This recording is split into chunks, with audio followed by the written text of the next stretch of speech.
অনেক কষ্টে জমিটা বিক্রি করতে পারলাম। এখন তাড়াতাড়ি কাজ কাম শেষ করে হসপিটালে যায় মায়ের অপারেশনটা করলে আমি একটু শান্তি পাই।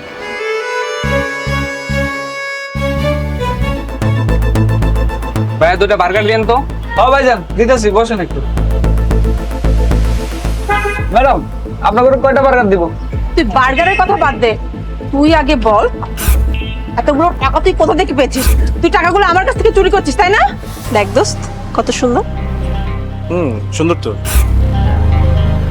এই দোস্ত দেখ তো মেয়েটা ওই লোকটার সাথে কত বড় অন্যায় করছে দেখ। ওয়েট আমি ফোনে ভিডিও করি। Sure, video call. আরে আরে বাবা কি করতেছেন এগুলা? এটা আমার টাকা, সকালবেলা জমি বিক্রি করে আনছি আমার মায়ের চিকিৎসা করানোর জন্য। ওই একদম চুপ কর। এই তোর মতো ফকিরের কাছে জমি কোথা থেকে আসলো? আর তুই কবে জমি বিক্রি করেছিস যা তোর কাছে এতগুলো টাকা চলে আসলো? আরে আরে ম্যাডাম কেন মিথ্যা কথা কইতেছেন? আমার গ্রামে শুধু একটা মাত্র জমি ছিল, ওইটাও বিক্রি করে দিয়েছি আমার মায়ের চিকিৎসার জন্য। প্লিজ আপনারা আমার টাকাটা নিয়ে নেন, আমার টাকাটা ফেরত দেন ম্যাডাম। এই ফকিরের বাচ্চা আর একটা কথা বললো না তোর দোকানপাট সবকিছু ভেঙে ফেলবো, বুঝতে পেরেছিস? আরে আমার কই যান? আরে আমার টাকা দিয়ে যান, আমার টাকা